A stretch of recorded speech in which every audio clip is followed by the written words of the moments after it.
Eu sempre gosto de rezar a Ave Maria. Na verdade, eu gostaria sempre de ter o tempo de rezar o rosário antes de estar aqui, né? Para começar a falar, né?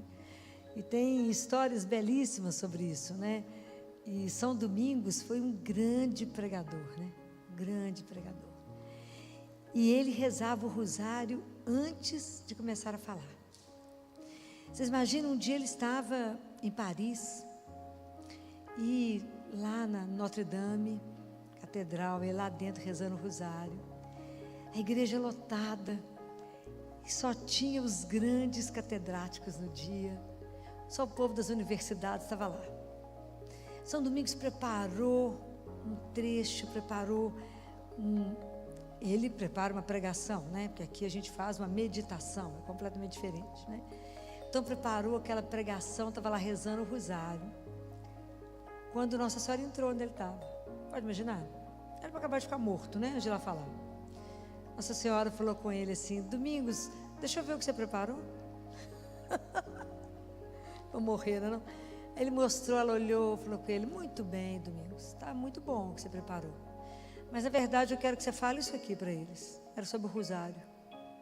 Quase morreu, que falou: como que eu vou falar diante desse povo, né, da universidade, só os grandes da universidade, falar com eles sobre o rosário? E nada disso aqui, é isso aqui, viu, Domingos, que você vai pregar para eles, é o rosário hoje. Porque é espetacular, porque a gente não conhece o poder do rosário, né? A gente desconhece, né? E Jesus fala que depois da Santa Missa, a oração que mais agrada o céu é o terço, é o rosário. Não é dele que eu vou falar hoje não, mas é porque eu lembrei que eu estava rezando a Ave Maria. É porque ele fala que a hora que a gente está rezando, as graças são derramadas. E que qualquer coisa se consegue através do terço. Não há nada que não se consiga através do terço. Então a gente precisa pensar nisso, porque quem disse isso foi ele, não sou eu não, foi ele que falou. Rezem. Então o pessoal me fala assim: Filó, me dá uma oração forte, fala, reza o terço. Ah, mas o terço. Existe uma resistência imensa com o terço mariano, que é exatamente porque ele vai despender graças demais. Então é isso. Então por isso que eu gosto de rezar, porque ela é a nossa intercessora, né? Ela vai ficar aqui intercedendo por mim e por vocês, né? Então, porque a gente precisa de chamar a mãe para estar conosco, né? Quando vai falar do filho dela. Para quem está com a Bíblia, vocês estão aprendendo, né? Abre em Mateus capítulo 17. Eu vou te fazer todo mundo trazer a Bíblia de novo, né? Porque a gente precisa aprender a manusear a palavra de Deus. Nós estamos na geração do celular, nós estamos lendo muito pouco. Nós estamos lendo livro muito pouco. E a nossa mente precisa de livro. Essas coisinhas curtinhas de TikTok, vai não. Tem que ler. Hoje uma das coisas que estão acontecendo com as crianças é que elas estão viciadas em TikTok, elas não conseguem ler o enunciado da questão da prova toda. Ela lê pela metade e marca errado que ela acabou de ler. Estão viciadas em coisas rápidas. Hoje está um problema muito grave. Mas não é esse o assunto. Acharam? Está no amém ou na misericórdia? Acharam? Então, Mateus capítulo 17, versículo 1. A transfiguração. 6 dias depois, Jesus tomou Pedro, Tiago e João, e seu irmão João, e os levou para um lugar à parte, sob uma alta montanha. E ali foi transfigurado diante deles. Seu rosto resplandeceu como o sol, e as suas vestes tornaram-se alvas como a luz. E eis que lhes apareceram Moisés e Elias conversando com ele.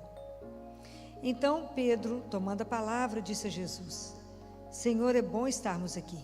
Se queres, levantarei aqui 3 tendas, uma para ti, outra para Moisés e outra para Elias. Ainda falava quando uma nuvem luminosa os cobriu com a sua sombra, e uma voz que saía da nuvem disse: Este é o meu filho amado, em quem me comprazo. Ouviu. Os discípulos, ouvindo a voz, muito assustados, caíram com o rosto no chão. Jesus chegou perto deles e, tocando-os, disse: Levantai-vos e não tenhais medo. Erguendo os olhos, não viram ninguém. Jesus estava sozinho. Palavra da salvação. O O contexto da transfiguração, Jesus estava no caminho para o Calvário. E Jesus chamou 3 discípulos, Pedro, Tiago e João. Pedro, uns dias antes dessa cena, tinha feito uma das declarações mais lindas para Jesus, tinha falado com ele: nós cremos que tu és o Cristo, o Filho de Deus vivo. Mas logo depois que ele falou com Jesus assim. Jesus começa a contar que ele vai para Jerusalém, ele vai ser rejeitado, ele vai sofrer muito e vai morrer. Pedro falou: não, você imagina, isso vai acontecer isso com o Senhor.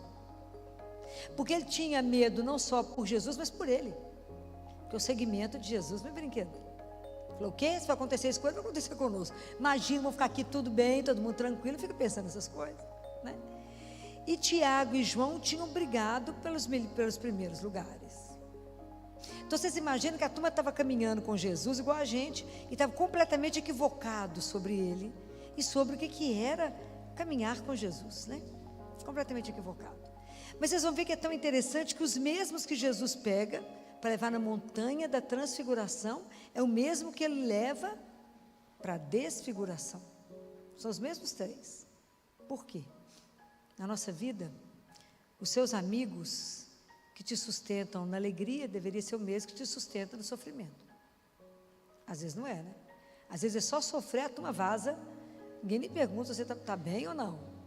Dá uma queixadinha para você ver, fica